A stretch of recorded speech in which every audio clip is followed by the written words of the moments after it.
Hi everyone, this is Angie at Stampin' with Amore, and today I'm sharing this cute little bag. And it's actually, I made it as a Mother's Day bag, but it could be for any occasion. And I embossed it with our fluttering embossing folder. And then this is the Circle of Spring stamp set. And I used also the framelits that coordinate with this to cut it out. So this is the project I'm sharing today, and let's go ahead and get started. So for this, you will need a piece of 9.5 by 6. This is Melon Mambo that I'm using for this.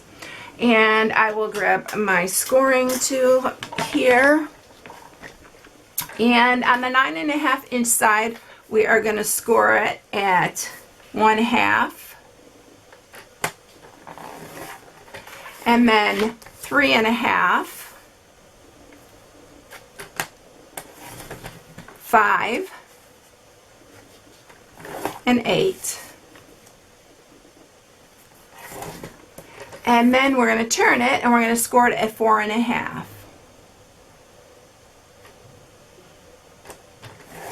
And that's it. So let me go ahead and grab my bone folder real quick, and we'll sharpen up these score marks. This is a very quick and easy box, but it's very, very cute. I love this embossing folder. It really adds to it. So before we do that, let's go ahead and just cut out this little rectangle right here. And then we're going to be ready to emboss it. And I'm going to show you how to emboss it. This is one of our larger embossing folders. Let me just bring the big shot up here really quick. And for this, you're going to need your platform opened all the way. So that's, then pull it up to the number 1 tab there. And you'll need your base plate. And this is our fluttering embossing folder. I love these larger ones, and you are going to have to, like, I folded it up, and so because I wanted the butterflies running up and not upside down, so we're going to go ahead and even emboss the bottom flaps. So I'm going to put that in here like that, and then we'll need our other plate on top. And then I'm going to go ahead and run it through. It's a little bit hard for me to run this through with it going this way. All right, come on.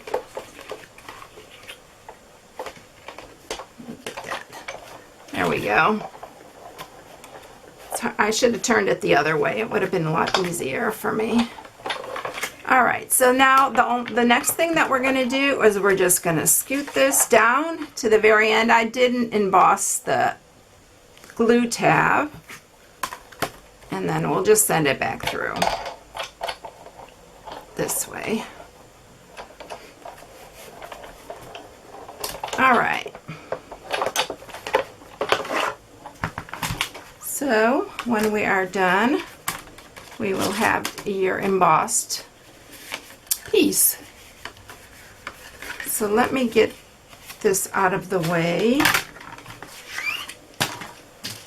and we'll grab some of our fast fuse.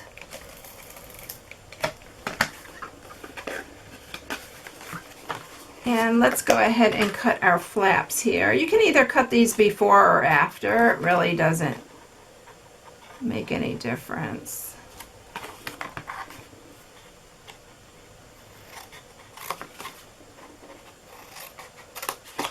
I'm going to grab my larger scissors. I really like doing this better with my larger ones, and I'm going to cut a little bit of just so it'll fold in a little bit easier. And I always take it from the inside flaps. Okay, now we're ready to put it together. So I have some fast fuse on the end there. Just line it up. And then find your best side that you like the best, which I think it's that side for me, and just add some fast fuse. And I added on both sides.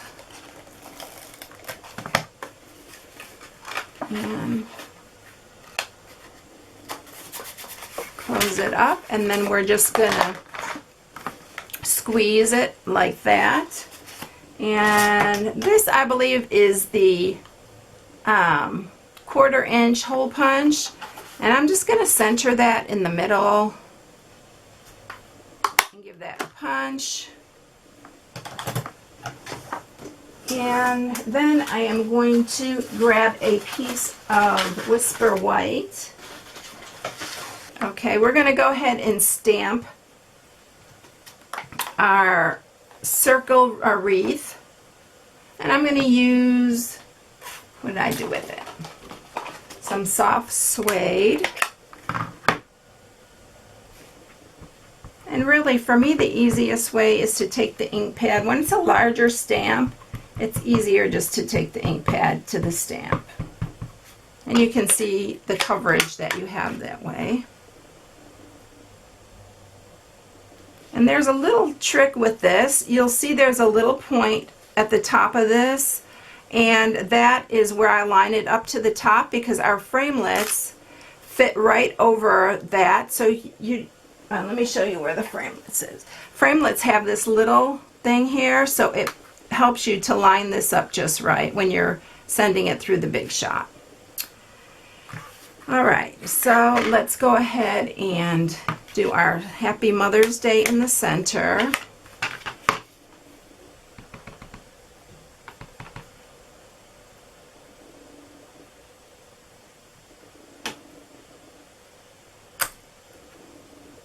Okay, and then what I did was, there's two ways that you can do this. I'm using the blender pen that Stampin' Up! Has, and I love this thing because it makes it look like it's watercolored. And these are our blender pens, and you can either use your ink pad, and you can press the lid so you have some ink that's on the cover there, and you can just take it like so and then just start coloring in your leaves. And I love this because you can use any color. So that's how I did that. Another way that you can do it, and then when you're done with one color, just take a piece of scrap paper and just clean your blender pen just like that. And then the next thing you can do is, if you have Stampin' Write markers, you can use those. So if you don't have the color ink that you want, and then you just use that and you can color with your blender pen.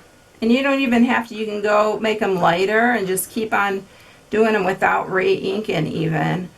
So that's how I colored it in, and I went ahead and did that so I didn't have to do it on video and you wouldn't be bored to tears. So I already did that, and I cut it out with our framelit. Like I said, this framelit will line up perfectly, and then run it through your big shot and you will have that. Alright, so the next step is to get some dimensionals, and we're going to put them on the back, and we're going to add it to the front of our card. Now there is a bow that comes with this set also, and I was debating whether to use the bow or not, and I already cut it and everything, but you can put this bow on. You can put it up here or down here, but I decided to leave it off. But it's really cute, is cute with it on also. Using some of our rhinestones, and I'm just putting a few, and I'm putting them where the little curlies are. And after I put these on, I decided I wasn't gonna put the bow on. So you can do it either way you like. I just want to show you, you have a lot of options.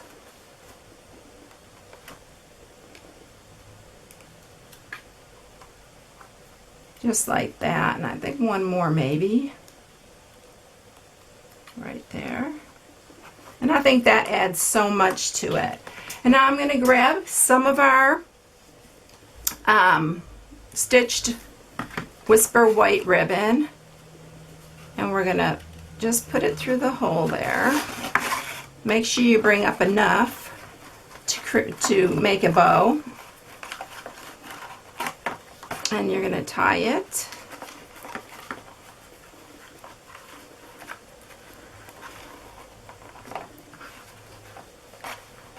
And I think I did it upside down.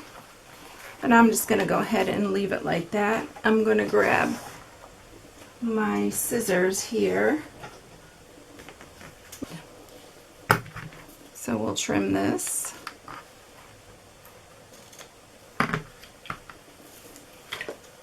And there you have it. Tie your bow right side up though. This time my bow is upside down. Anyway, so there it is. And I really think it's just a sweet, cute little thing. And I always make my sister's stuff for Mother's Day, and I think it would be really cute for a friend or even your mom. I think it's really adorable. You can put a gift in this little bag. So anyway, if you need any supplies for this project, I usually don't post anything, post boxes and stuff on my blog on Wednesday, but I was away in Salt Lake at the Stampin' Up! Convention, and I had such a great time. I can't wait to share the new catalog with y'all. So there's so many neat new projects, and our in colors are just beautiful. So be looking for that here coming up soon when we are able to show it. But anyway, if you need any supplies for this project, you can go to my blog at stampingwithamore.com. And one other thing too that I did on this one is, I'm not sure if you can see it, but I used Wink of Stella, the clear, on all the flowers, and it really does add to it. I was looking at this and I was thinking it's missing something, and so you can just use your Wink of Stella and color in your flowers, and it's just beautiful. All right, everyone, have a blessed day, and until next time, I will see you. Bye.